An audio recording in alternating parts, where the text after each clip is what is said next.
Assalamu алейкум. Буюрса, биринчи заказ кылган машинабыз Америкадан.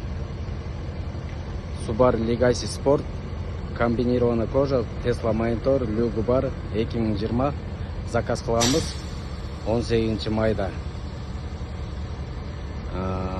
Контейнерге жүктөлгөнү 10 июнда жүктөлгөн. Биз расчет алып атканбыз, бир 3 айда келет болуш керек деп. 2 айда эле келип калды бүгүн.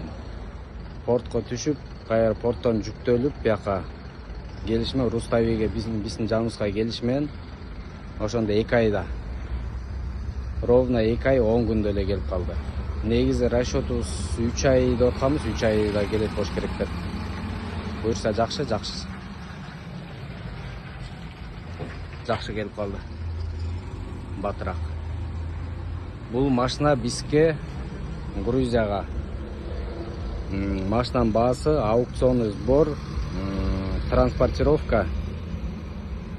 Потиден чыгарганыбыз, Потиден кайра бияка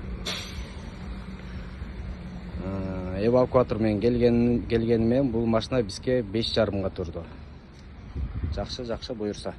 Заказ кылыңыздар. Манас автокызматта.